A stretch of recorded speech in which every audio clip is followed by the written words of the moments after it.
All right, well, good evening, everyone. So I appreciate you all being here tonight. This is an important evening for our district because I know there's a lot of things that we're going to discuss tonight that will have a direct impact on how our district moves forward over the next, 3 to 5 years. Sorry about that. So my name is Eddie Manuzak. I'm the superintendent of Dundee Community Schools and been in this role since August the 1st of 2016. So when I came into the district, I was hired by, and we actually have a couple of our board members here tonight. I know Scott Gizzi, a vice president on the board, is here. And then we have Josh Brink, a trustee on the board. So we're excited that they're here tonight because on Monday, the board will approve the scope of work that we're going to present to the state of Michigan later in the month when we make a presentation to the Department of Treasury. So tonight is informing the public to engage you as members of our community in what your thoughts are in regards to this plan. And this is a lot of thoughts gone into this. So I'd also like to welcome Rich Ramsey from Woolgas, a construction management company. And I don't know, his wife is a glutton for punishment. Coming with him, Lynn. Thank you, Lynn. You're awfully nice to come. That's awfully good of you to come. So it's 6 o'clock now. It's scheduled to go to 7:30, but if obviously we wrap things up, I know the middle school has a choir concert at 7. It'd be nice to be able to make, but no pressure. I'll be here as long as it takes to answer as many questions as possible. I know that the community probably has some questions, and I'll be here to answer those to the best of my ability. We are videotaping this. I'd like to acknowledge the ISD for helping in that process. So at a later time, this will be on our website, much like our first presentation I gave on May the 4th. So if you didn't see that one, unfortunately, I know that you did in the back, so you're going to hear a lot of the same things, but updated figures. But I certainly wanted to make sure to make myself available. So if people wanted to learn about what we're doing, they had that opportunity. So the dynamics, the group norms and housekeeping. I'm going to turn to a former student. I love saying that because he's an alumnus now. Alex, where is the nearest restroom that we can get to if people need to use the restroom for men and women? Just right around the corner. Right around the corner. All right, perfect. And just the outline, we're going to go through some of the history of the funding for Dundee Community Schools. We're going to talk a little bit about the district strategic plan facility survey. I just mentioned that. I'm not going to take the time to go into that as much because I want to get to the nitty-gritty of the actual materials, and the projects that we have in order. And then we're going to talk about the identified needs, the funding options, and lastly, a question and answer. But if you have question and answers throughout this, don't hesitate to interrupt and ask questions to clarify. That's totally acceptable. Up in the front, there is a copy of the presentation for your to be able to follow along or scribble and make notes on. And then, there's our board president, Mr. Keith. There's handouts there if you need them. Mr. Keith. And then we have copies of our new district vision, mission, and guiding principles. And on May the 8th, our Board of Education approved that as a part of our process with our district strategic plan. So we're really excited to have that as a part of this in conjunction with this comprehensive plan that we're going to have in motion. So the dynamics, just going to try and stay on time, going to get you out of here in a timely fashion. And these are group norms that I use whenever I hold a meeting for the district. Participating, just make sure, engaged listening, no sidebar if you can help it. Certainly want this to be a civil, obviously presentation so you can learn as much as you can. And then focused, just really make sure that it's a safe place to be here and learn, because I know sometimes meetings, for whatever reason, people, especially now in today's day and age, they get a little crazy. So hopefully nobody's holding a sign up right now saying no, a red sign. That'd be bad. But that came from the cited work there, and like I said, I use this with all the meetings I try and conduct. And then cell phones, bathrooms, and I don't have any sticky notes tonight, because at my first meeting I had some sticky notes, so in case you wanted to scribble some things down, you could stick them there, and then at the end I was going to collect those so you could actually, if you were embarrassed or didn't want to talk in front of anyone, you could hand those in and then I'd be able to, but unfortunately I don't have those tonight, so you just raise that good old hand and we'll answer your questions. My cell phone is off, and if you have to take a call, obviously, if you can step out. So We have a data analysis that I want to show you, and we have a data platform that our district uses, that we have a consortium with other districts around the state of Michigan. There are two major companies that use this, that provide this for districts in the state of Michigan. One is IDEX, the other is Munetrix. We use IDEX. IDEX compiles all of the publicly reported data into a large data warehouse in the state of Michigan, and IDEX then extracts that, and then we can use that information in doing comparisons. What makes it different than other programs is it actually gives you the ability to compare you with districts that are like-sized and like-minded and have similar characteristics, and it cuts that burden out, which is very helpful for us. So the peer group financial that we used for our peer groups was socioeconomic status measuring 3 factors.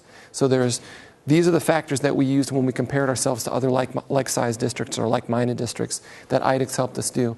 One was household income, the second was parental education attainment, and the third one was parental employment status.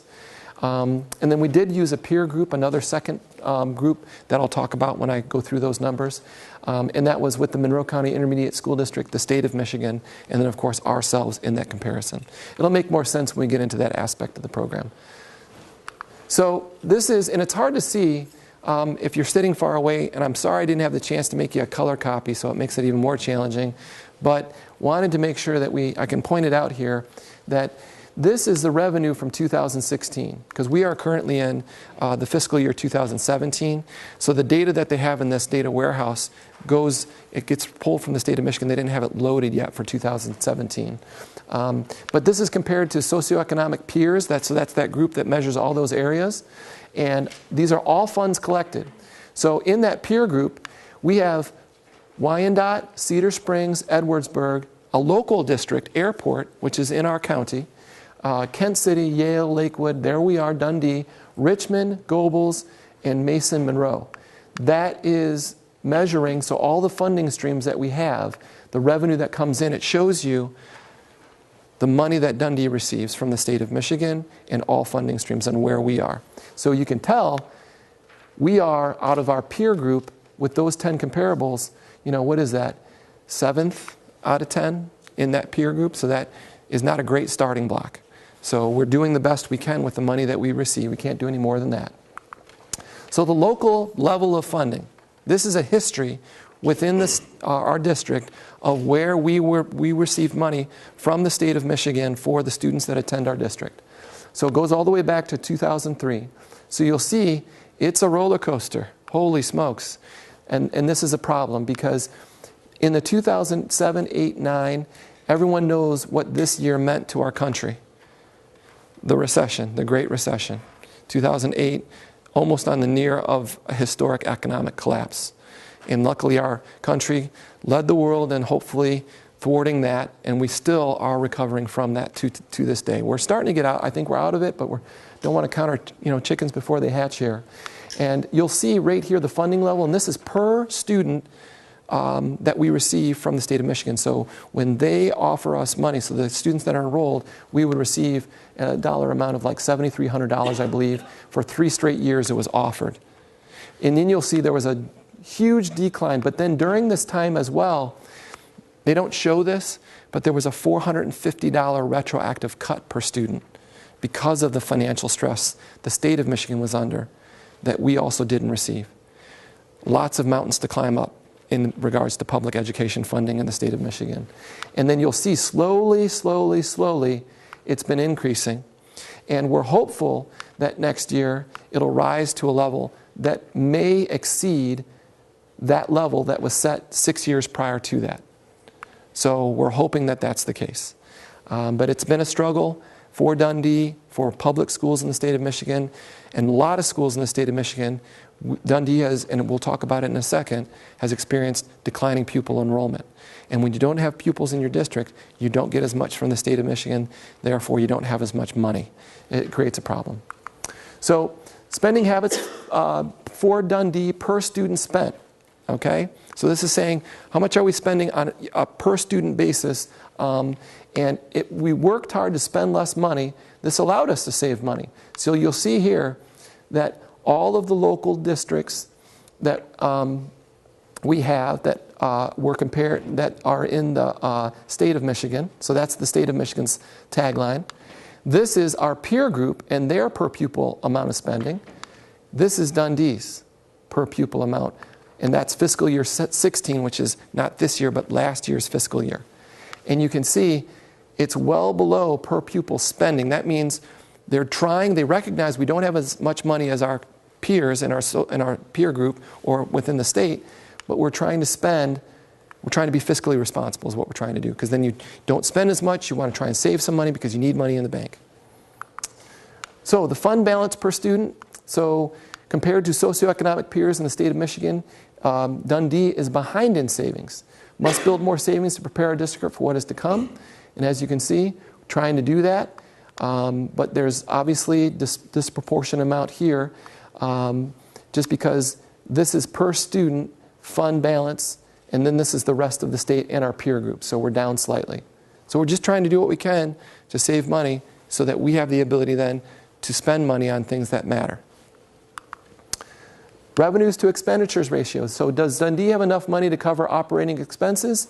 Yes, just barely. So this is the revenue that we get from the state.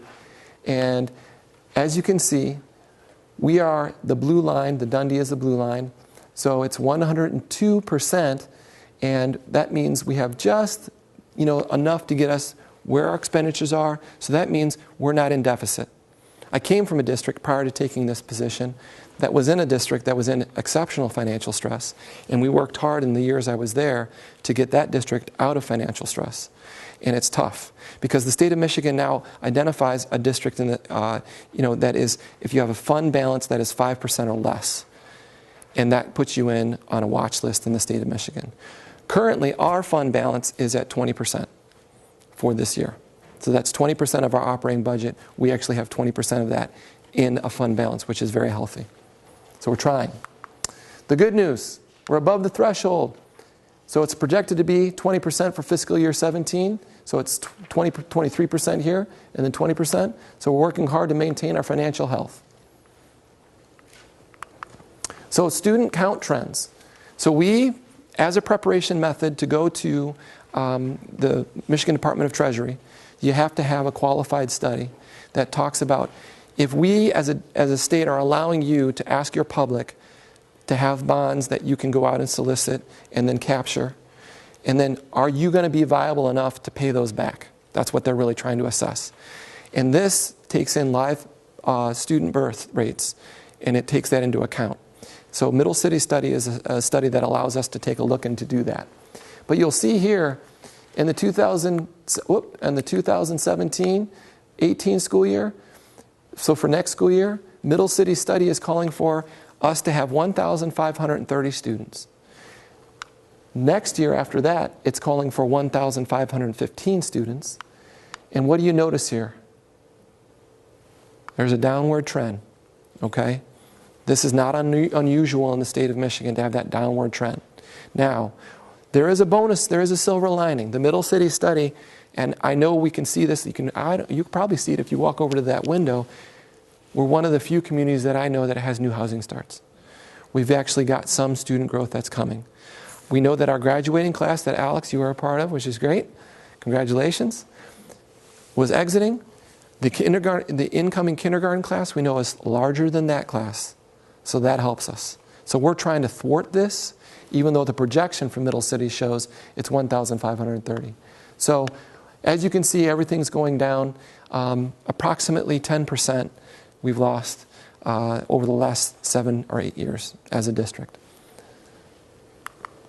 Schools of choice. This is a big deal, and this is something that we're going to be looking into with our district strategic plan. So it's an issue that lives within the state of Michigan, so it creates competition among districts. Our county is lucky enough that we have an agreement where we are then out of the state of Michigan's guidelines, and we've created our own. So based on your total amount of students that are in your district per year, you can receive 1.5% of those students in, and you can allow 1.5% of your students out. And that's just in Monroe County. So what that does is, I came from a county, my previous district, which was in Lenawee, they don't have that agreement. in my previous district, spent thousands upon thousands of dollars on advertising, on unanticipated transportation costs, because they literally send buses into other districts, picking kids up from other districts and bringing them back into your district. And it causes some unfriendly relationships that exist between locals, when in essence, we are all in public education. It's crazy. So regardless, this is the percent of students in the state right here. And then these are the number of students that we are retaining in our district. So about 88.6% in fiscal year 16, we are retaining those amount of students that are zoned in Dundee and they're coming to Dundee. That means of the eligible population, we're losing approximately 11% of students that are going to another district, or they're getting homeschooled, or they're not going to school. So this is the list that shows, and it's more comprehensive. This interactivity isn't quite there. But where did they all go? Here's where they went, and here they come. So you'll see Monroe Public, the student gain is in blue, the student loss is in green. The student gain from Monroe, we're gaining lots of students from Monroe. We're not losing too many. The Monroe ISD, we're losing. They have a middle college. We have students that have identified needs. They go to that intermediate school district program. They attend there. Summerfield, it looks like we're gaining a little bit more than we're losing. Airport, we're gaining. Triumph Academy. And then Clinton Community, there's Tecumseh. Milan is in there. But then at Ida, you can see we're actually losing more than we're gaining from Ida as well. And we're all about making sure if a student doesn't want to attend here, we want them to have a good opportunity somewhere else. But we know, I know, that the education we're going to offer students here is the best option. We know that. I mean, I believe that. I have staff, all the staff, that they believe this as well. So we're really excited to be able to market that. So, student count and how this affects funding. So declining enrollment means less money for your district. Students equal revenue for your school district. 3 ways to increase revenue for your district. 1, you get more students. 2, you generate a bond or a sinking fund. Or 3, you get donations, or you have someone who is able to donate lots of money for you to do things. Okay? And there are some districts in this state that have benefited from that aspect.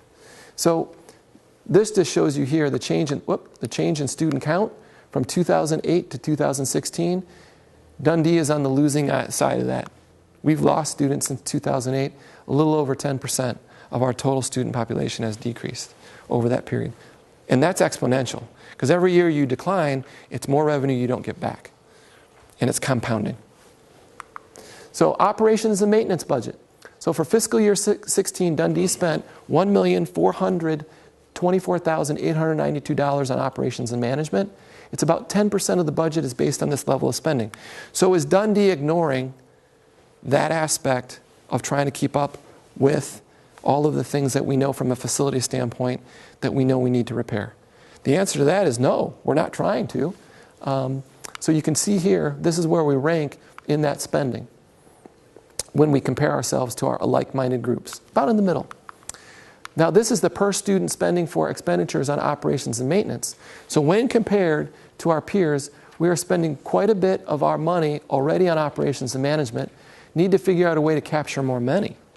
Because I'll go back to this slide, we were about in the middle with our spending coming on an operations management budget. But then you look here, it's per student spending. Holy smokes, that means, is it relative to the amount of students we have?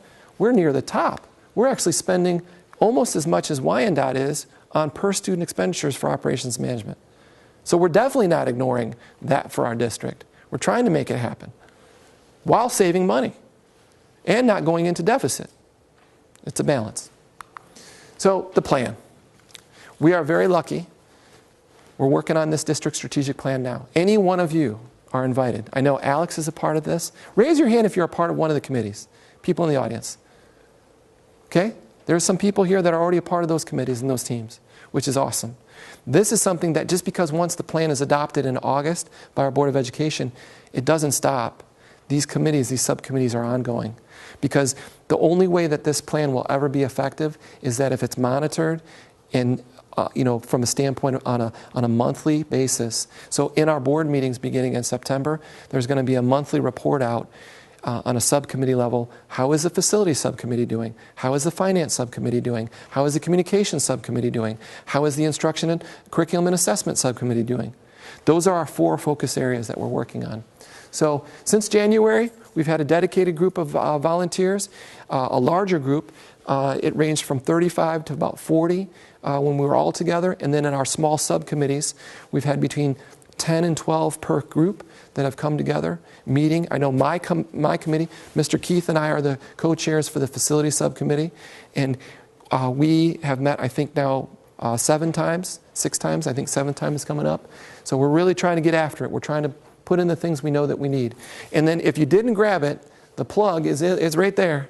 And I'm going to borrow, can I borrow somebody's? I want to show you. I'm so proud. These are a big deal. So we have a new vision statement: students first, inspire, educate, innovate, celebrate. And then our mission statement: Dundee Community Schools is setting a course for student success. We will challenge and inspire every student, every day, in every class through innovation and dedication, promoting knowledgeable, responsible, and caring citizens. The coolest part is, not only, this just shows you how we go above and beyond in Dundee. A word mission statement wasn't good enough. We also wanted a picture mission statement. So this is a picture. So this is our mission statement as a picture. So we're set the course for success. And then you've got all of those traits as the oars in the Viking boat, and they obviously are an acrostic poem that spell out the word Vikings, and at the bottom it says, row like Vikings. So we're real proud of that. And then we've got our guiding principles document. And the reason I'm taking some time out of this presentation to show you this is there are 10 of these that we worked on as a team, and these were unanimously agreed upon, thank you, that we as a district are real excited about to have, because we come back to this as we work on our strategic plan. This is what guides our efforts. And the board recognized that, and on May the 8th they passed that. So that is now our official vision, mission, and guiding principles for our district. Really exciting work. And then I'm going to throw another plug out at you. If you're not doing anything on Thursday, August the 31st, and you want a free dinner before our first home football game, the marching band and our high school choir, they're going to be performing, and we've got a community day celebration over where the rock courtyard is at the middle school. We're going to have an outdoor, weather permitting, extravaganza. T-shirts, giveaways. We're going to have posters, all talking about the strategic plan and getting people excited about our upcoming school year. And then yours truly will be going to the first home football game. If you want a 50-50 ticket, I know the athletic boosters, I'll get that for you too.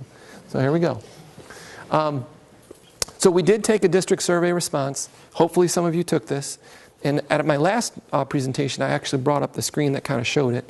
But this time I'm just going to glean over this because I want to get to the other part of the presentation.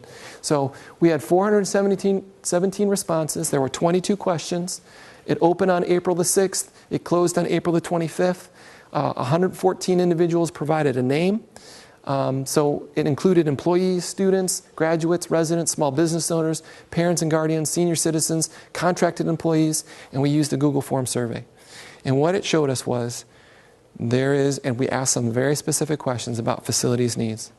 So I know that process started then, but it also began because I know 2 years ago, and this was recently confirmed, that this district in August went after a bond. It was an extension on the debt of this building. So it wouldn't have been a new increase. It would have extended the amount that people were paying to pay for this building, and it failed by 4 votes. 4. So we're back at it again. We need things that just aren't being, we don't have the money to really get after some of these issues that are here. So that's why we have to kind of go through this whole facilities study and make sure that you as taxpayers, as community members, really understand what that means to our district and how this will impact us. So the facilities needing assistance. We have the high school, the middle school, the elementary school, Riverside Academy, the transportation parking lot. I don't know if you've noticed this. We have a really good transportation lot over here. It's all rock, all stone, and we'll talk about that in a bit too. But that is something we need to update as a preventative maintenance issue. because I know some of you might have seen this year some of our buses having engine issues, problems, other things happening. And part of the issue is that lot not being paved is causing some problems for us. So it's focusing on three real strong areas. The first is safety. So we want things to be secure. The next is replacement. And the third is preventative maintenance. That's what we really want to show in this. We were real deliberate in what we wanted to try and do. There is no technology or transportation request other than the parking lot.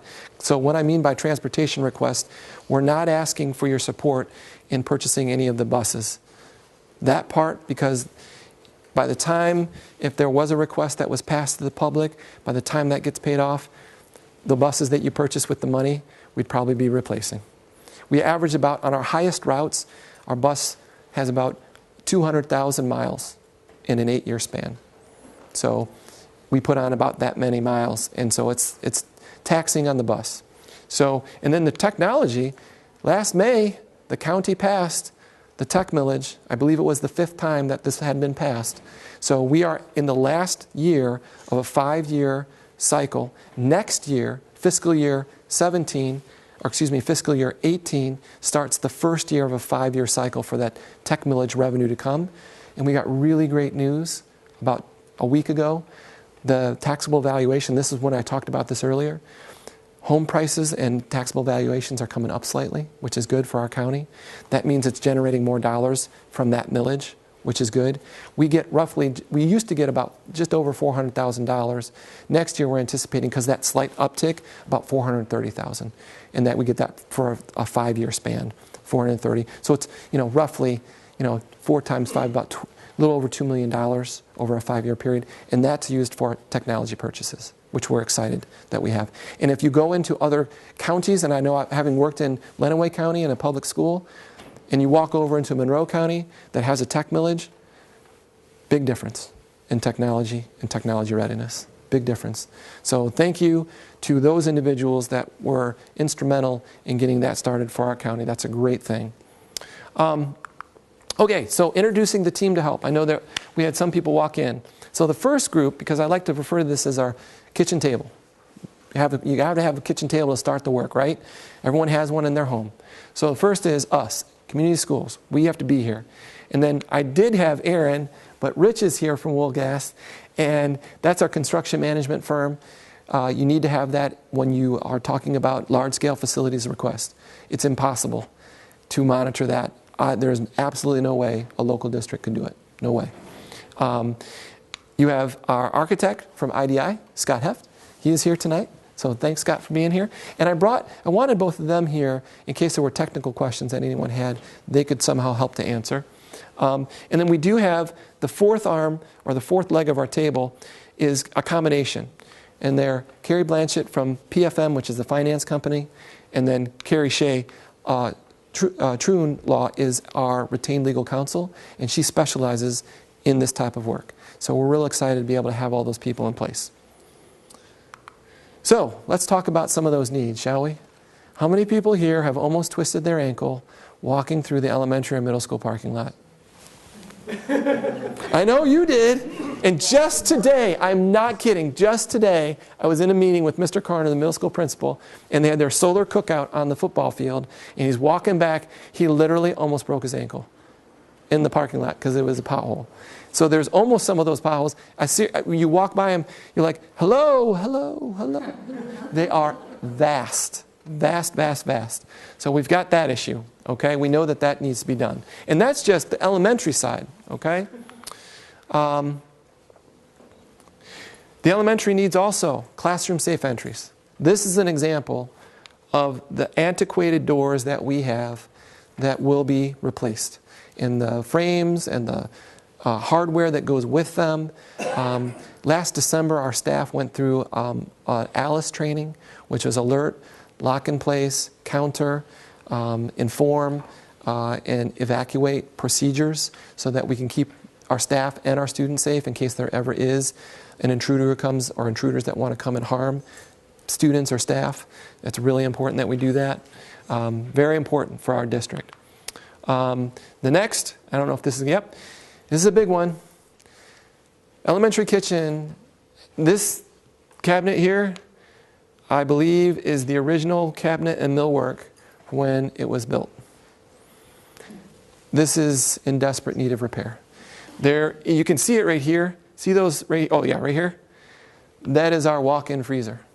The walk-in freezer is right to the right of this. It's too small for the inventory that we need. It doesn't work. We're spending too much money on inefficient practices when it needs to be fixed. And that over time, as you are aware, if you don't fix it, exponentially it gets more and more and more every year.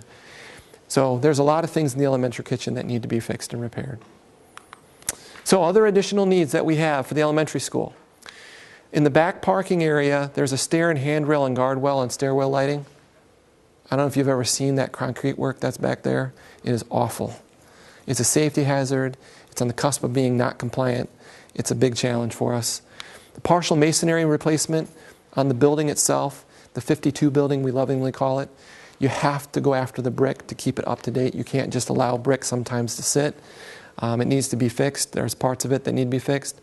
The fire alarm system is antiquated. I honestly think there might be some squirrels running around in little things going, you know, when the bells and whistles go off. We need to repair the school sign. It's been out for at least 2 years. It needs to be replaced. Replace the exterior lighting with LED. That's an energy savings that hopefully over time will pay for itself. Additional rear parking lot lighting. This is a huge safety issue for our staff, especially in the winter months. And then when you think about it, you have those games back there, and if you don't have enough lights on that, some things happen. And I know that firsthand last season's, you know, when we were in the football, a couple of things happen, causes more problems than what it should. The other big one is classroom furniture for rooms. This is a new one from the May 4th presentation. We have classrooms that literally have hodgepodge, mixed matched pieces of furniture in them. We have a vision that's in our strategic plan from an instruction, curriculum, and assessment standpoint that we need to have different furniture in there to carry that vision through. We want to think like a district, because we're excellent. We want to think like we're a district that can do the things that perhaps a Chelsea and a Dexter and an Ann Arbor and those schools can do.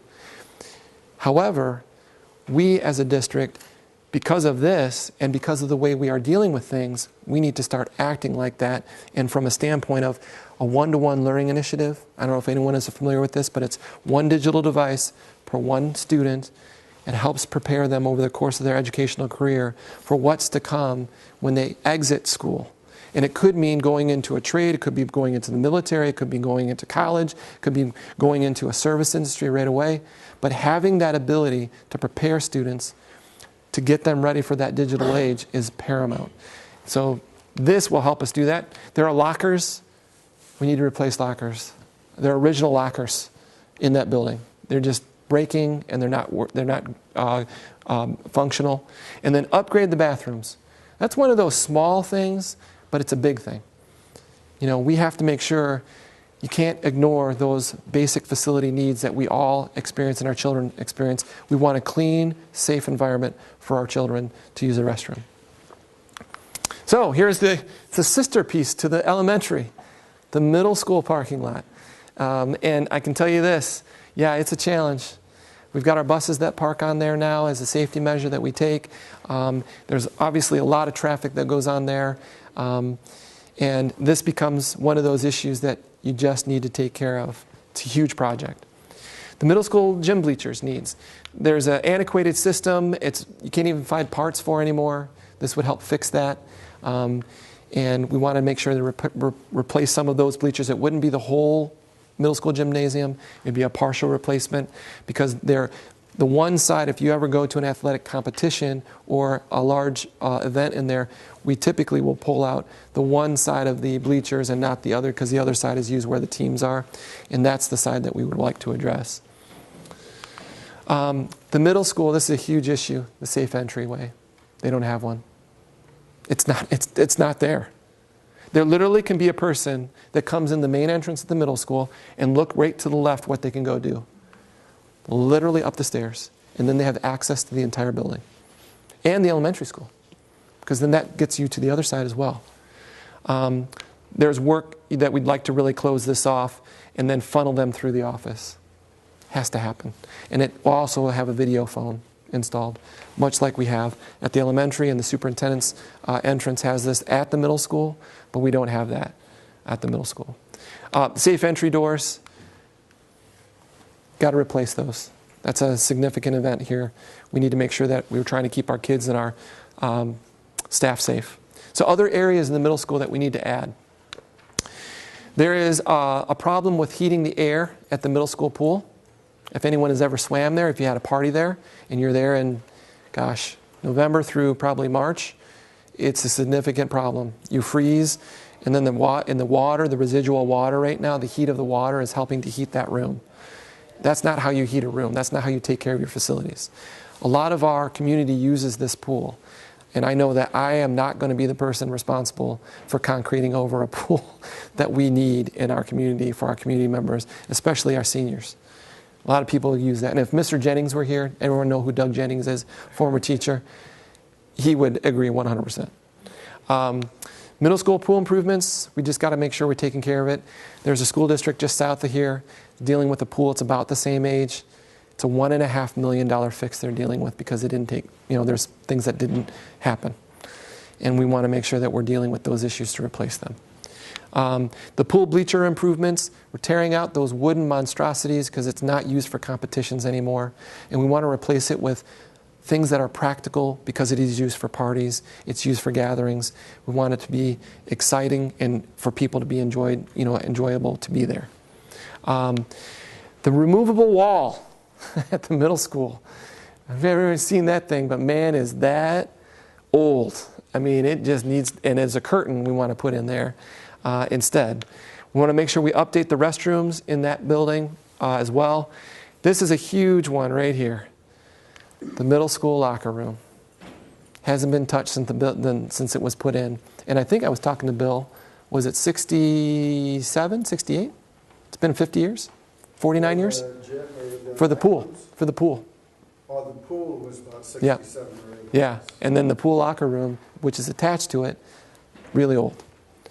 Classroom furniture replacement. This gets us on that path to getting us down that road, making sure, because if you ever tried to carry a Chromebook around, and a Chromebook is a personal kind of digital computer, it's about this size, and you've got books with it, or you got your book bag, and you have your Chromebook, and you put it on top of a desk, and you're trying to open the Chromebook, and you're trying to look at your textbook, the Chromebook will fall off, and it doesn't also make it easy to do collaborative learning, like if you have tables with chairs and kind of a collaborative learning environment, and that also is a problem in the middle school. So the breakage rate, and I know this from experience in my previous district, the breakage rate, because you didn't have the right furniture, is exponentially higher, causing more costs to the district. So if we can help get that in order too, and if you go up into some of the classrooms too, I know Mr. Atkinson alone, if you ever go into his room, I think he still has desks in his room that perhaps, and I hate to say this, maybe when some of us in the audience went to school there, you etch your name in those desks, you might be able to find it. It's a problem. This is a big deal. This is the most important, one of the most important, if not the most important issue of this request. It's this building's roof. I came here about 4 months ago on a Saturday because there was a boiler failure that we had that was a kind of a glitch, and it caused some things to happen. And we ended up having water. So I was walking through the building just kind of checking on things, and all of a sudden I walk in here and I hear a drip, drip, drip. And this whole circulation desk had water on it. It was horrible. And all you have to do is walk out this door and turn right and look up at the ceiling. You'll see damage from water coming through as well. It's a problem that we have in this building, and unfortunately, and I've done some research. There was, and I don't want to, we're not throwing anyone under the bus here, but in 2006, in January of 2006, the board, because there was a company that was the architect of this building, the board at that time engaged, and then Superintendent Black, who was the superintendent at that time, tried to recoup and recapture some funds from that architectural firm. And so the settlement, I believe, and the paperwork I was looking at, and I can't quite get it definitively yet, but it was between $90,000 and $148,000 to basically say, you can't come after us for any more problems that are in this building that's only 5 years old, 6 years old. And that's what happened. So we don't have that option of going after the architectural firm that designed the building. What we have the charge now is, how are we going to fix it and fix it the right way? That's what it comes down to. We want to make sure to do that. So these were pictures I took just after the once-in-a-generation windstorm we had on March the 8th. The wind damage, this is the natatorium roof. Literally hundreds of shingles off of our roof that came off the roof. And that's the west side natatorium. This would also include the EFIS. And I'm not even sure. The EFIS is the space between, I'm learning a lot. What is it? The exterior covering. Thank you. Okay, it's the exterior covering of the stucco. I didn't know that. But we have to do that too. It's a maintenance issue. Thank you, Mr. Brink. All right, so the gymnasium floor, because of the water damage, we've had some problems with the gym floor. And there are boards, and this is the competition gym floor. And the competition gym floor is, for the most part, safe. It's safe. But this floor is literally used every day. We have students in the building. And there's the competition floor is on the one side, and on the other side of that is the other, what we call the other practice, the additional flooring. That part of the floor is also quite damaged with water damage. So we have that built into this bond to help replace and repair, to make that better. And then we wanted to restain the floor, the competition gym floor as well. It's not been done since the building was put in. High school. This beautiful high school happened after Columbine. Everyone knows what Columbine is. I'm seeing an inquisitive look from Alex. Unfortunately, it was a horrible school shooting incident that happened in the late 90s in Colorado. And having been a teacher at that time, I worked in a district where you literally walk in to the building, any entry, anywhere. I worked in Blissfield at that time. Could walk in, any room, any door, anything. After that event, everything started getting different, and you close rooms and you lock things. Well, we have 4 banks of doors in our main entrance. It's beautiful. It is a beautiful entryway. I'm not going to dispute that. The office, though, this is the one that's closest to us right here, is all the way on the other side, blocked by a pillar that you can't even really see that area. So we want to create a safe entryway for this location. That's an important aspect too. This is the high school parking lot needs. And I know Ms. Whitaker, I love that term that she used, zone paving. That's exactly what we want to do. I know she had talked about that before. This is an aerial photo. So this is the student parking lot. This is the staff parking lot. These are the dimensions of the areas of the things that we've noticed. It's not a complete tear out, replace. It's a let's cover it and cover it properly so that it prevents further erosion from happening with the parking lot. So it doesn't turn into an issue that we have in the elementary and middle school. So that's very important. Because the elementary and middle school parking lots, when that work is complete, they literally will be tearing it all out, 20 inches down, new base, new storm sewer replacement, new downspout. All the water will be redirected. There will not be standing water on that parking lot when it's done, because it's going to be done the right way. So, this is an issue. And I know that all of us, and I actually, in the next one too, you'll see this.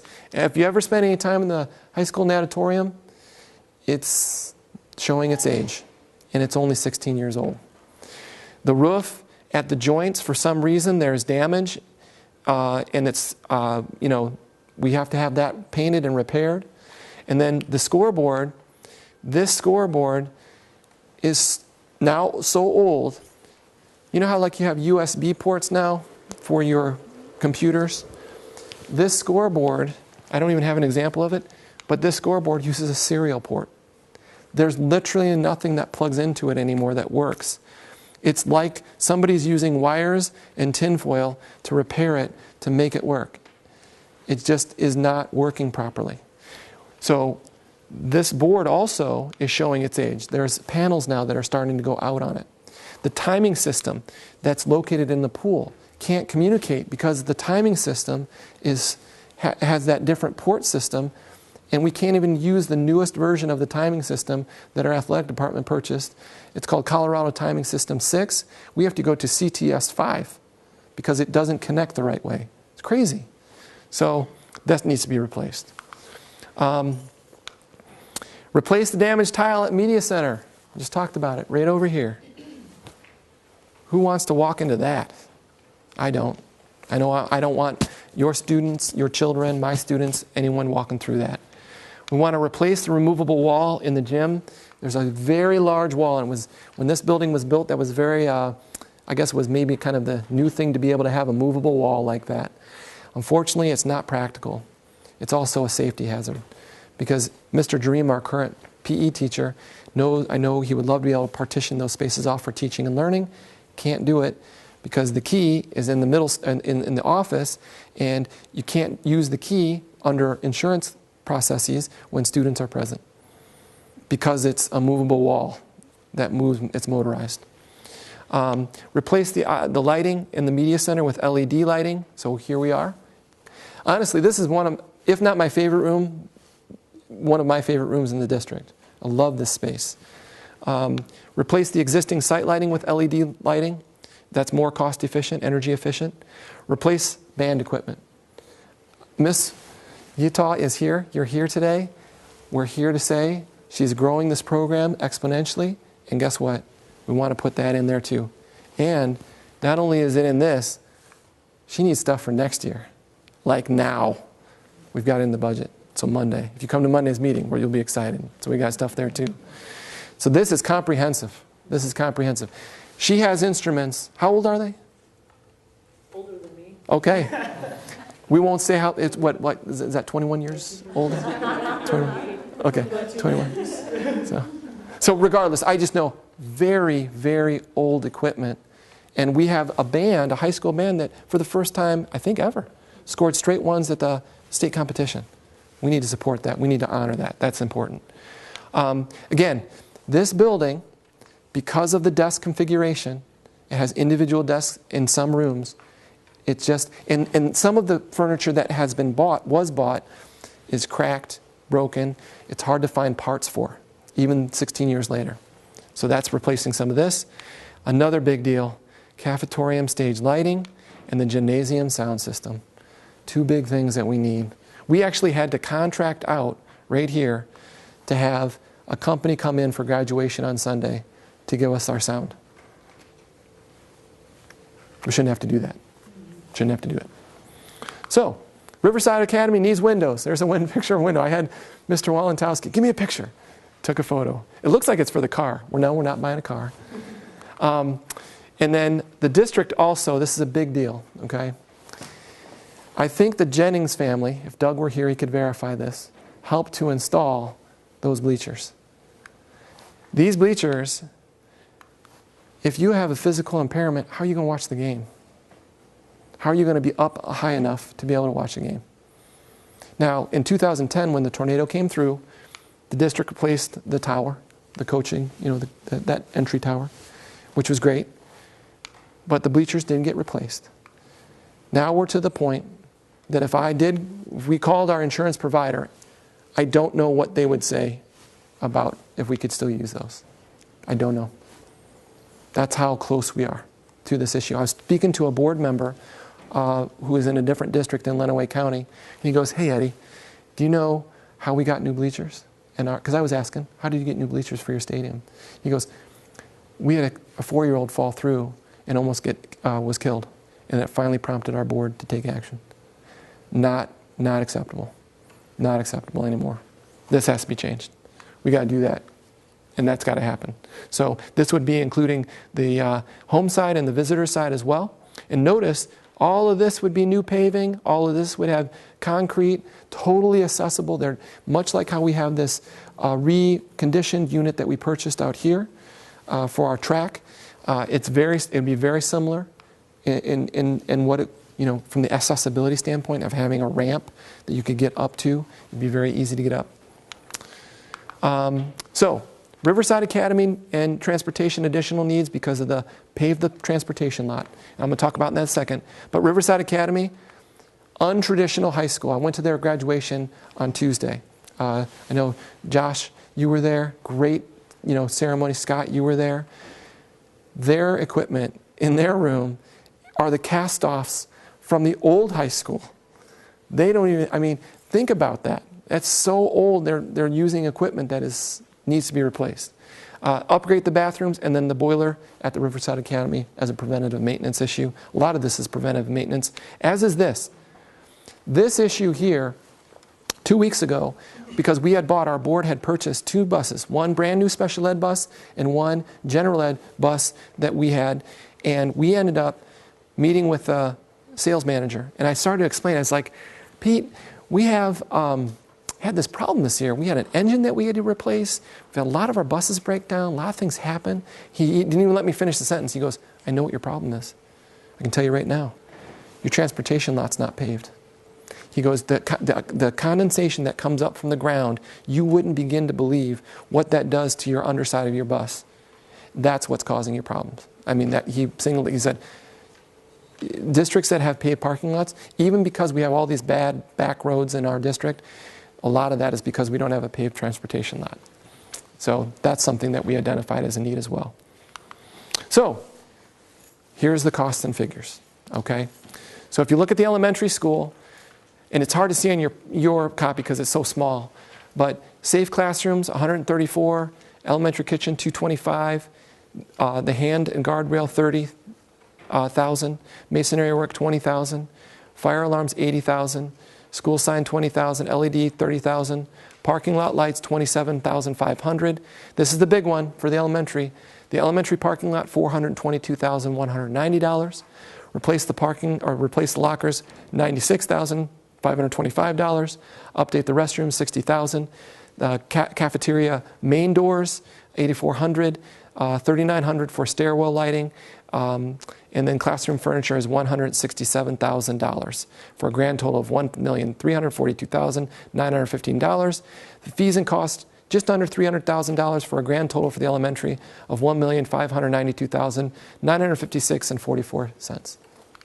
Okay, so that's the elementary school.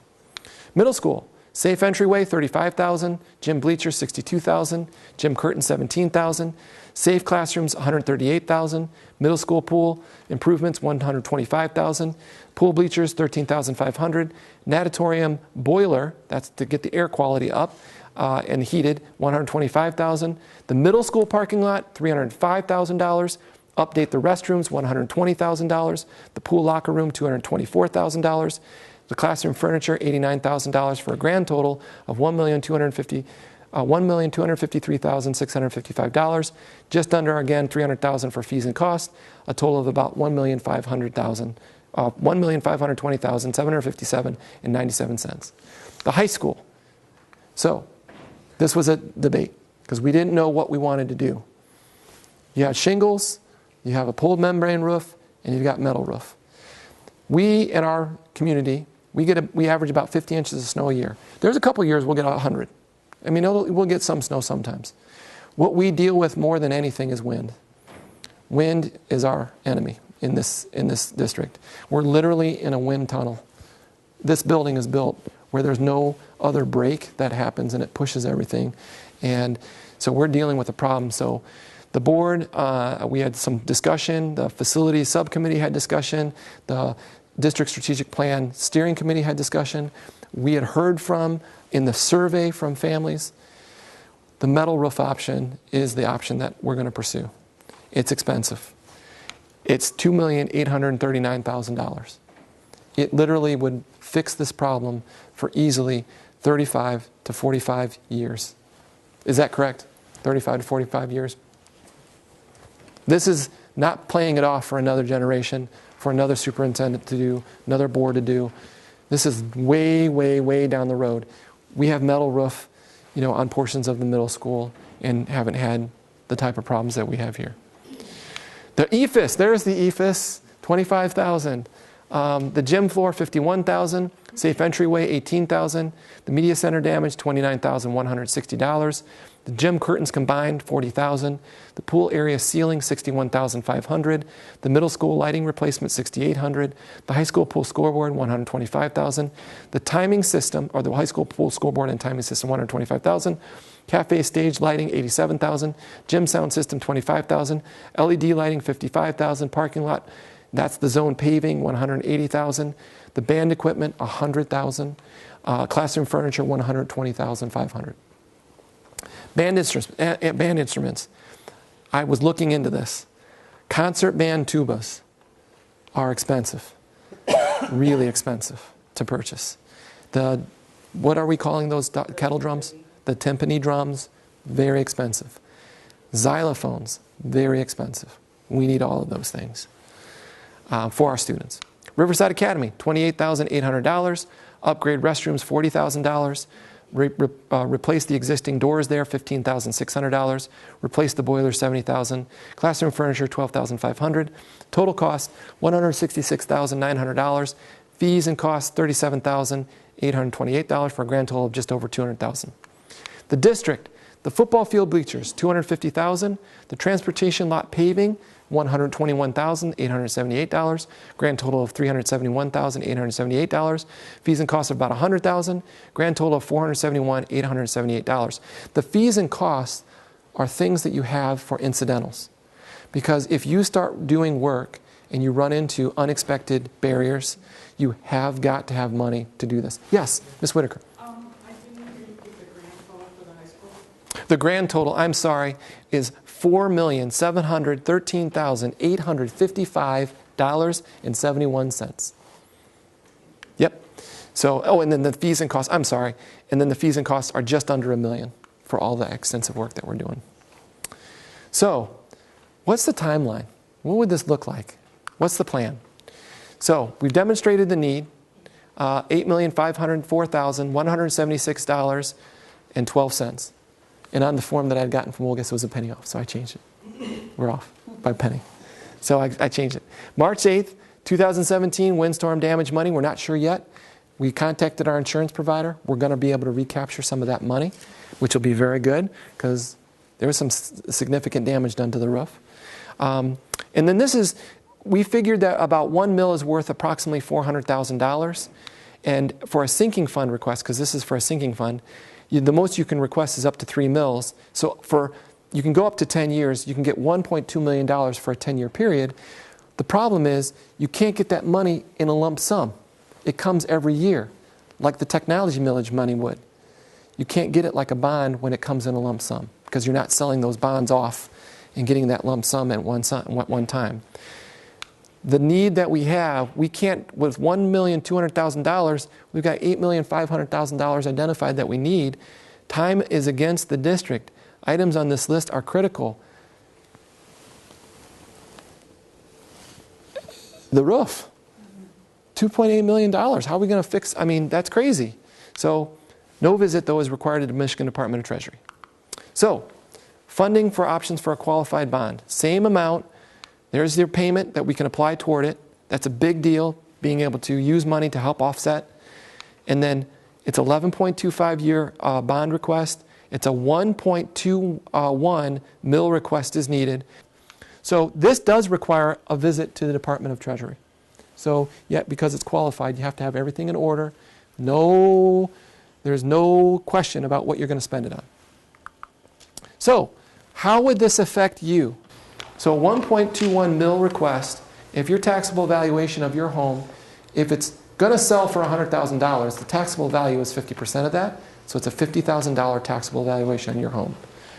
It's $60.50 for the year. For a $100,000 home, that means for a home that's worth $200,000, if you're going to sell your home for $200,000, it's $121 a year. For a $150,000 home, that means it's a home worth $300,000. It's $181.50 for the year. And for a home that's $400,000, it's $242. So, November 7th, 2017 is when that official request will go to the public. It's an off year in the voting year because it's a congressional date for election. We don't believe we have to check into this, but we'll figure that out. I don't believe we have to pay for this election because it's a cycled election year. And it's the November election. The work, if it passed, would begin in June of 2018. We would have the scope of work. I know Mr. Haft from IDI would work really hard in getting all of the details ready, and he'd work with Woolgast, our construction management company. We'd put the bids out in February. We want everyone's A-team, especially for this. Yours truly will be living in Dundee over the summer of 2018, and there will be weekly meetings that I will call, and I'll be stopping over daily to check on the work here and around the district, because this is going to be done the right way. It has to be. And high school roof and elementary parking lots would be first on the list. Massive projects we would want to get done. So what we figured out was the median house value in Dundee is $157,300. The taxable valuation is $78,650. This means it's an increase.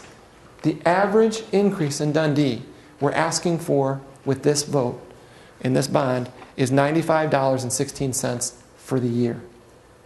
It's a price, it's a less than a price for a piece of pizza a month we're asking for your help with to get $8.5 million worth of projects done for our district that we need. So it's a 1.21 mil request. It's very specific. And it is an increase. That's the other thing I want to point out. It's not, this is new. It's not what's there, it's new.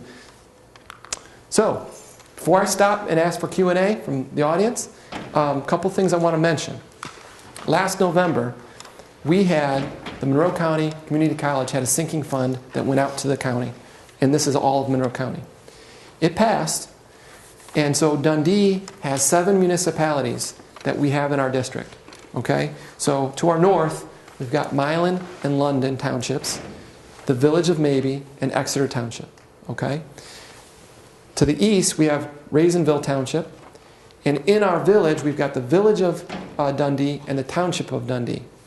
When voting occurs, the village of Mabee and Exeter Township combine for one voting municipality. London and Milan Township are their own separate voting blocks. Raisinville is its own voting block. But the township and the village combine to make one voting block. We actually have 5 voting blocks then that happen. Okay?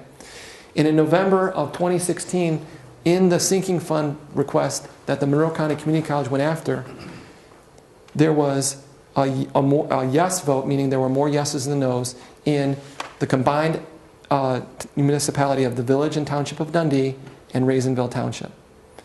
There was a no vote in the combined municipality of Exeter Township and the village of Mabee, London, and Milan Township. That's significant. This district has to come together. The district strategic plan, I'm hoping, does that. We need to put the word community and live that word back into our title of our organization. That's what's most important here. We want everyone working together to make this district exceptional. And that's what matters most to me, and make it safe, and make it secure, and make it dry. We need to come together to make that happen. So I know that our Board of Education will be approving kind of the scope of work that we want to take for our district forward in the meeting that we have later in the month to the Department of Treasury. So this is the second town hall meeting I've had. I know a lot of you I've seen before and are around. I was hoping that we'd fill this place to the hilt because I want engaged feedback. So, and if you have questions, I know we've got Rich Ramsey from our construction management company. We've got Scott Heft from the architect company. Board members are here. I can certainly facilitate a discussion, or if you have questions for me. Questions for me? Yes? What is the bond millage right now from the school? The millage for this building? No, the school district, yes, for this building. Is it like 5 mils or 3 mils, or what is it? I'm unsure of that answer. Okay. I'm unsure. Ms. Quackenbush and I had not met about that issue. So, good question. But we can get the answer. It's a great answer to have. Yes? Have they looked into solar panels for the That's a great question. solar tiles? I mean, they're making them down to Oh, where yeah, I it's think cheaper that to go that route Yep.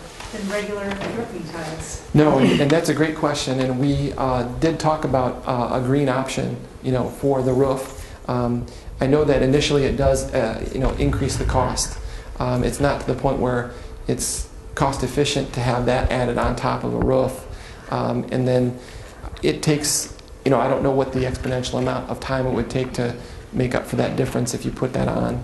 I know that there are some public schools that have explored that option. In fact, in our facility subcommittee, we are going to try and investigate with the village of Dundee to talk about is it possible within the village limits to install a windmill to help us as an efficiency to cut down the cost to power our FFA greenhouse. And it could become a student project. So those types of things we're looking into. And I'll turn to Rich and say, from a solar panel standpoint, I'm not sure either. I know that the metal roof is certainly the best option we have under the Okay. conventions. Yeah. And Good my question. son has been following Elon Musk. Big, Oh, yeah, big. yeah. He Very wants to progressive. work for him. I mean, No, very progressive. and Absolutely. he has created some solar roof tiles, shingles Yeah, that are cheaper than regular roofing shingles. Yeah. that's And That'd be brilliant. He's trying very Yeah. hard to keep the cost down so people can do it that Sure. way. sure. So I was just curious on if that's Yeah. something I got into or not. Well, we talked about it, but we didn't act on it. We didn't. Yeah. We kind of went through a process of, okay, what would be the best option? What's going to be the best one to go with? And we settled on the metal roof. So, questions? Yes? I don't know if you're going to ask the same one. Why do we have the wonderful track and bleachers over there and not move the football? Great I question. mean, we have the great parking lot. Yeah. I've heard that it's because it's going to cost more to move the football field over there, but I don't know if that's the true answer. That's it. I mean, and the other issue is, I had gone to a lot of events there over the last year, and there are a lot of our community members that identify the school with that facility. And in our facility subcommittee, we're talking about what it would take to begin the process of moving things over to that location on a long-term strategic plan. So we're actually wanting to do a long-term study of our facilities to see what it would take to get that done. There are different ways to fund that. My hope is if we can knock out these items here, it actually frees up general fund dollars that then can be used to help that kind of move happen in the future. What's wrong with the area right now? With that area, Yeah. well, there's Football can't be played there.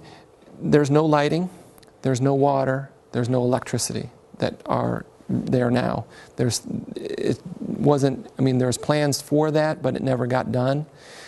So there's some issues with regards to that. There's just some things from a safety standpoint too with what's underneath the ground there. But the ultimate goal, yes, the long-term facilities idea would be to do that. Bill, Mr. Plum, 1 second, because I want to go to Lisa, because did I answer your question? Yes. Okay, Lisa, did you have a question? Yeah, I was just going to ask, so the repairs that you said will start June of 2018. Correct. Start with the roof and the... Yes. Well, and the scope of work really is out of, well, it doesn't get out of my hands, but that's where the construction management company comes in, because it's ideal to get as many as you can get going, but you have, I believe, 3 years to spend down your bond money. So this would be done in a 3-year window. All of it wouldn't be done in that very first year, but the most noticeable items would be those areas. But that wasn't my question. Oh, I'm sorry, go ahead. That's Yep. all right. Nope, I'm just trying to, Sorry. yep. So my question was, though, we'll start with those repairs. What about the items that need to be purchased, the furniture and the instruments? Good question. Does that happen at the same time, or does that wait? Or? It would probably, once we knew the result of the bond, there would be a process where, through the facilities subcommittee, and then we would also solicit a lot of input from staff. And honestly, students, because these committees that we have students on, and we're going to recruit. You're more than welcome, Alex, to stay on, but we want active students on our teams because we need to hear from the individuals we're serving. And that makes a big difference. So we would make sure to do that as well. But that would probably be a process, and I'm not exactly sure when that time frame would be for the purchase of the furniture. And that will be fleshed out once we know that the scope has been passed, and we get to an idea of where, and that'll be fleshed out in the summer as we get closer to the actual election, because those are the questions. And Ms. Whitaker's question about the existing debt that we have, we will have answer to those questions because we know that we're going to have those questions coming from the general public. Yeah. Other questions? Oh, I'm sorry, Mr. Plum. Well, I was just going to respond somewhat to the football field. It's not just a matter of putting in bleachers and goalposts and lights, because a huge expense too is you've got to take off probably in the neighborhood of, I'm just estimating 6 to 8 inches of the topsoil, because I'm not sure if they used that as a dumping ground for what they took around here or not, but it's full of stones. So you can't play on that like it is. You would have to take some of that off, and now you have to consider too, do you want to drive heavy equipment across the track? With the money we spent on that track, you have to build a bridge almost across the track, or you're just going to ruin that spot of the track where you're driving back and forth, and that's not going to be cheap. And then you've got concession stands, restrooms. That you have to have out there. Yeah, there's complicated factors about that. It's quite an expense. Yeah, Ms. Whitaker. I'm sorry, Mr. Plum. Oh, no, I was just going to ask one more. I'm assuming the bond issue passes in November. Okay. And I sure hope it does. We'll assume. We'll assume. Okay. But play the hypothetical game. When would you put out bids for jobs in? February. In February? Yeah, as early as February. We need some time to do the scope of work. I know Mr. Heff needs time to work the measurements and the angles of different things, and preciseness is important. When I can't remember now exactly how it was when I was on the board before, if it's changed or if it's still the same, I don't know. Are you required to take the lowest bid, or just the bid is probably, I don't know how to state it exactly, the fairest bid that will get the job done? Yeah, well, most qualified Yeah, bid. it needs to be the most qualified bid, and I forget the phrase of the work because I know Aaron had used it before, and maybe Scott, you know the phrase, but it's prevailing wage has to be paid as well, with this work, because it's a qualified bond. So that means that there's only so many companies in our area, in our region, that are able to do the scope of work on some of these projects that we have, because they're so specialized. However, we will have a meeting, I'm assuming sometime there'll be like a pre-kind of contractors meeting that we can have for local providers and individuals so they can answer their questions. Go ahead, Mr. Heff. Well, and to expand upon that, and Wolgas is very good at this from the standpoint of getting that list from you, or basically going out and soliciting those local bidders, because it's your money. So obviously you want local businesses, local contractors to be involved. When it comes to the board decision, that's usually it's in the board rules as to what that process is as far as approval, how many dollars over can it be from the lowest bidder. I'm sure there's rules in there that they must follow, because I've worked with a lot of districts that, yes, the local bidder might have been over by $1,000. Well, let's use them because they're local, and they, again, that depends on the districts or the board's own rules. And that gets into where the fees and costs are built in, that you can have, like if you run into a snag or something happens, you have at least a somewhat flexible, there's contingencies that happen. You have to prepare for those contingencies. And expand upon your timing, if I sure, may just go ahead, yeah. We've come up and said, yes, the roads are the worst and so forth. To that extent, we may get some surveys early and things like that, get a jump on it. The things that may take longer, the renovations and so forth, boilers are pretty easy to replace, but those that take more planning and thought, they may make it past that first year, only from the standpoint that if we get too far out, again, Rich would agree with this, if we get into the April, May, June, you're not going to have any contractors even bidding on it, because the big climate will go away for the schools. So that may be in the best interest to hold up to another time. But that's something that we'll work with the district as well as with Wolgas closely to come up with a plan that basically charts it out and says, here's what we're going to attack and when we're going to attack it. Well, and that becomes in the planning phase that we can share once our scope of work is approved, and there'll be more informational meetings, because yours truly will then be going to those 7 municipalities, because I've already visited all of them. I have them on an email blast. They know me, I know them, and I'm going to go back to those municipalities, because those are leaders within those communities. I'm going to present kind of what I'm presenting here to them, because they need to be aware of what's happening in our district, because they are a part of within our community. Ms. Winter.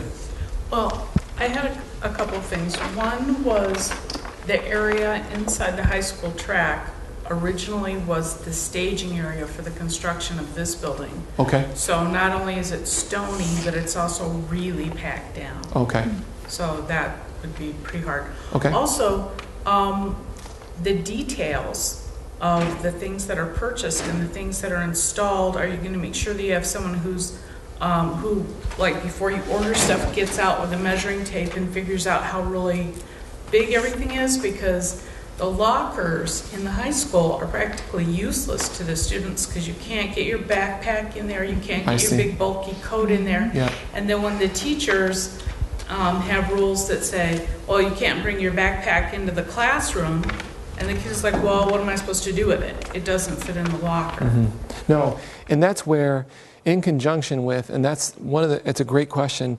The short answer is absolutely we will. You know, that comes in where Scott and Rich and Aaron, their companies, this is all they do. This is why we are contracting with them, because they become the experts that can inform us, hey, you know what?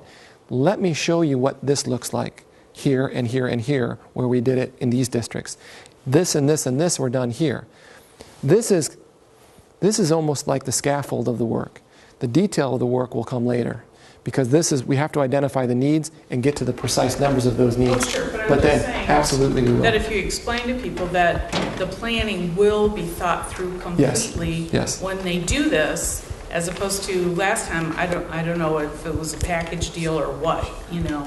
But it's like I said, the lockers don't really work. Yeah. And like I have relatives in Southern California where they have half-size lockers because they don't have the heavy winter coats. Right. So if you get someone Right. who says, well, you know what, we can get twice as many lockers in this space, that won't work here. Mm-hmm. And some of the classrooms in the high school are pretty small. So if you go to tables and chairs, you have to figure out how many students you can actually get and accommodate. That's absolutely correct. You know, and here's an issue too that you just consider, and we've talked about this from a facilities subcommittee standpoint. You've got some programs that are bulging at the seams and some programs that are contracting. So that gets in where, that's why the strategic plan is so important. And I think the thing about this, it makes it unique, and it's not just unique to our plan, but other organizations that have them, is once the plan is adopted by the board, at that moment, that's the plan, but literally, honestly, an hour, 5 minutes later, a day later, that is going to change slightly. They're approving the scope of the idea behind it, and then it's up to those small committees to get that grunt work done, and that's what will make it successful. Yes? You had mentioned programs expanding and contracting, and I know our band is getting pretty big, especially with the middle school coming over next year. Is there any plan for making more space for that? Yeah, that becomes a tricky question, because obviously I would love, I'll give you the long answer first.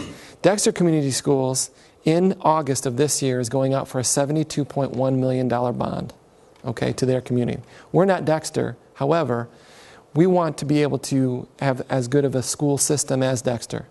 So the issue becomes for us, they do long-term thinking.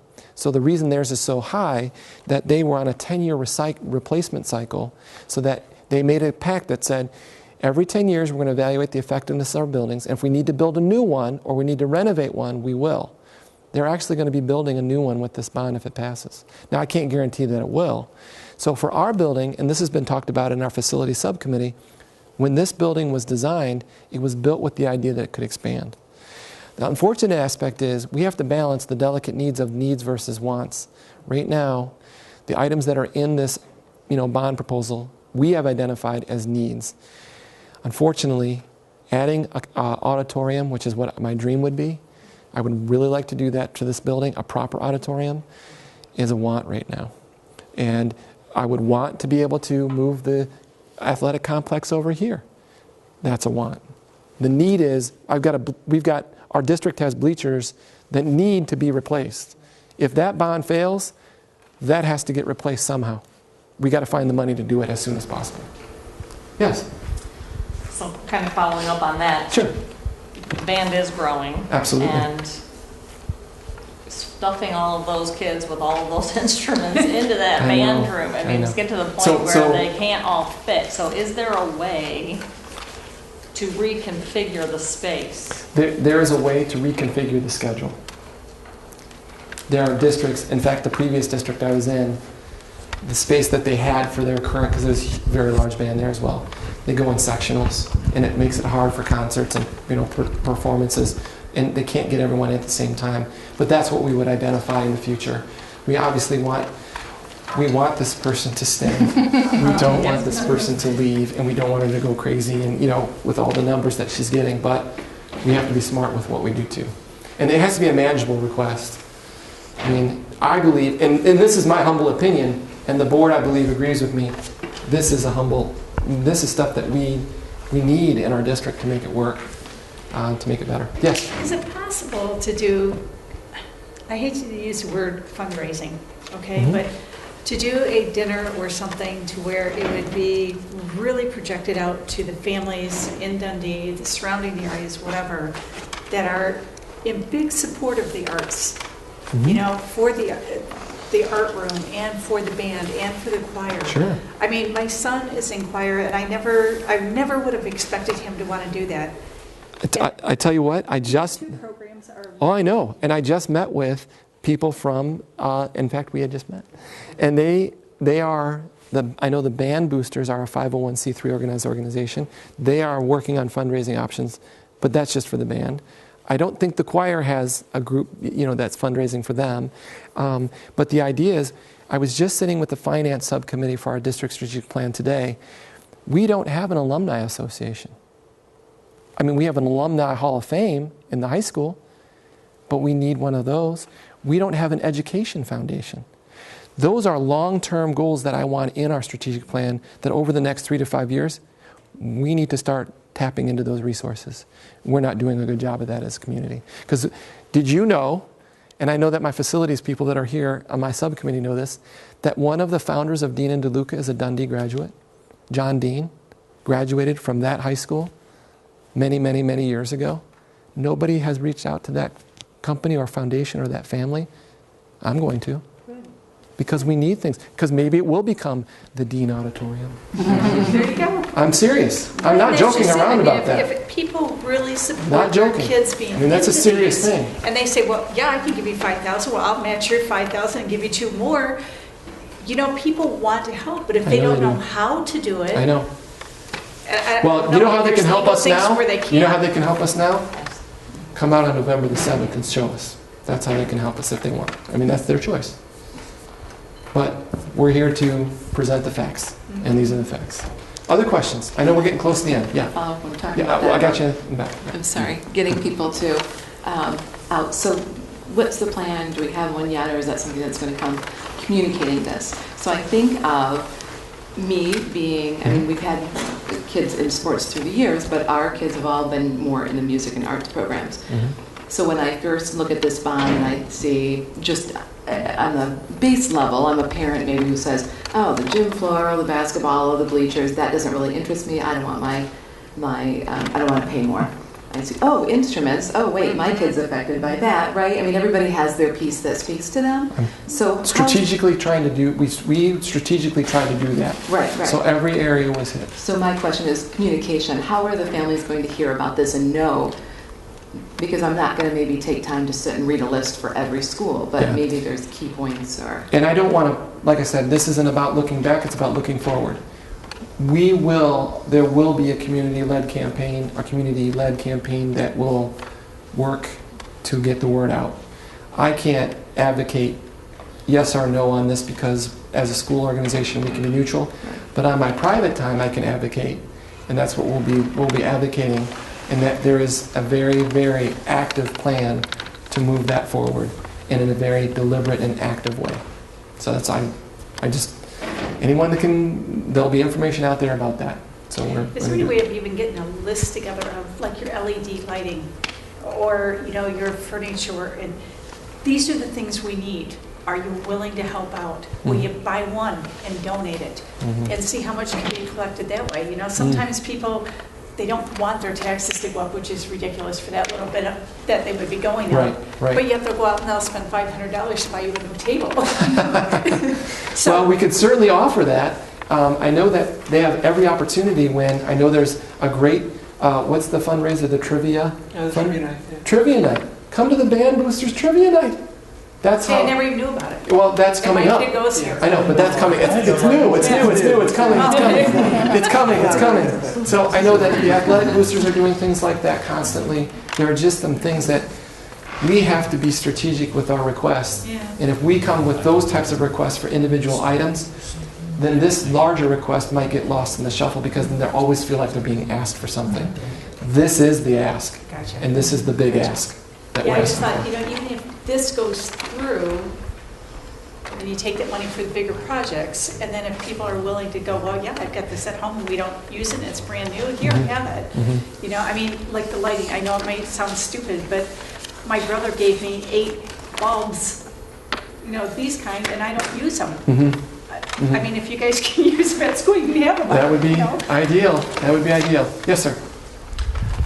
Listening to the presentation tonight there brings to light, you have a tremendous list of inanimate objects, you know, the facility and such here. Yeah. The one thing that, and I think you've done well at communicating what it serves for, and one thing that I think our community sometimes misses out, they see this as one big building there, but the building's purpose is in one of the community's greatest assets, and that's the youth of our community. You know, so this whole district here, the whole purpose is to prepare our youth, you know, such that they can be successful in life. Absolutely. And in order to do so, you got to have the facilities in order to provide them that opportunity. And in some of the pictures that you were showing up there, I was having some flashbacks with the place where I work at. At one time, I was an instructor in an old office building that had been built in the 50s and 60s, and that was our training facility. And yet, the company was telling us our greatest asset was our employees. You know, so we didn't have the facilities in order to actually accomplish that. And I remember one of the site vice presidents saying, "Picture this as a world-class facility." And I looked around and going, you know, I'm not sure what a world-class facility looks like, but it's probably not this. We had leaky windows, leaky roofs. Yeah. You know, it was cold in the wintertime, hot in the summertime. And it wasn't until the year 2000 where they realized that we need to provide the facility for our employees. So the same thing here, you know, you got to maintain the facilities. It's got to be a world-class educational facility in order to provide the youth of our community for that opportunity. The thing that I think is probably the untapped potential for community members that have kids within the school district at the time, then it's passionate for them. Those who don't have kids, they just see it as another tax increase. Mm-hmm. They don't realize there that, again, our community's greatest asset is our youth, that they're contributing towards the youth, you know, such that we can have a successful school district. Mm-hmm. So when you talked about the districts there that voted no on the millage, those are the ones there that they're not sold on it yet. Right. The ones within the village, you know, they realize the benefit of it. So that's what I see as probably the biggest challenge. You have the case there of these are the things that, these are not wants, these are needs. You know, so when we address those, you know, then we can push forward you know, with some of the other wants that we have on our list. Thank you. Yep. And I know it's 7:30, so we'll take the question. I'll stay after. Actually, yeah, go ahead. With what he was talking about with those districts, because I live in Exeter Township. Okay. And the problem that you have is that the majority of the people that come out in Exeter, London, those outskirts to vote are the elderly population. Yeah. So, and of course, they're on a fixed income, and they don't have children in the schools anymore. Yeah. So one of the ways that I was thinking as you were talking of reaching out to them is to have students going out or calling or doing something, making a presentation at their board meetings, at their township meetings, and letting them know that, you know, who we are and this is what we need.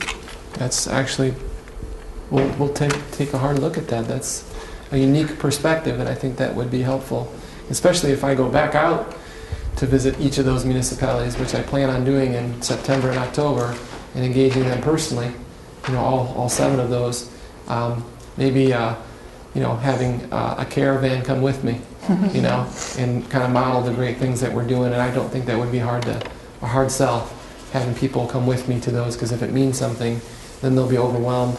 Because we'll be working hard to get this thing, you know, moving. So that's a good It thought. really is a pay it forward too. I It mean, is. everybody that's It is. older than us paid for us to go to school. That's right. Now it's our turn That's right. to pay for the next ones. That's right. And it's the future, as you said. You know, these people are going to be the ones that are going to be taking care of things. Yes. You know, Yeah, when that's we're right. old. These are the people that are going to be taking care of us. Right, right. When we can't take care of That's right. ourselves, so. That's right. Yeah, we can't let it down. We'll end with Bill's comment, and then I think we'll Just make a quick one. Sure. I'm glad to hear some of the people here say what you've said tonight, because there's been times over the years I've wondered if I'm the only one that feels that way. I mean, it's for the youth, not only the youth of our town, and to help them, but I look at it on a much broader basis, the youth of our country is helping our country as a whole. But if you want to, at least I'm impressed by this now, if you want to be impressed by what Dundee schools have done in the past for some kids, on your way out, take a look on your right when you get down by the doors in the showcases, the first showcase there. I think there's roughly 17, 18 plaques in there. 23. We started Hall of Fame 23. 3 years ago. Yeah. This coming October will be our 4th induction into the Hall of Fame. Read some of those, what some of these people have done, and I was just amazed by them. I mean, I'm on the committee that nominates them and everything, and when I get home after a meeting or something, I sit there and I read over some of these bios, and like I said, I'm just amazed. I said, these people graduated from here. That's right. I said, then I says, well, I graduated from here too, but I says, I've done nothing. Look what these people have done. You know, it's amazing. It is. One guy worked on the space shuttle. Yeah. Somebody from Dundee actually worked on the space shuttle during the shuttle shots when we were sending people up. He had to be down in Houston. You never saw him on camera because those were the big shots on camera, but if there was a problem, those big shots turned to the back room and said, you guys quick, find us an answer. It's like in Apollo 11 when he takes the box and he dumps it out and says, this is what we have. You know, just some of the stuff that people have done is amazing. I would like to acknowledge Scott for coming. Thank you, sir. You know, I know he made his way, and then Rich and your wife too, so thank you very much. The board members, I know we had Mr. Keith join us, and then I know we had a trustee, Brad Veers, come in, and he left. But thanks, board members, for coming. And also, thank you, Ms. Whitaker, for coming from the Independent, and all of you for being here tonight. I'll stick around, because I know it's 7:30, and I don't want to keep you anymore. But thank you very much. This will be on our website, the video, so if you have people that you know, probably, I would assume as early as maybe by next week, sometime, we'll be able to get the video uploaded, but it takes some time to convert it. So again, thank you so much for coming tonight, and travel carefully home. Thank you. All right? Thank you. Yeah, thank you. Yeah, thank you.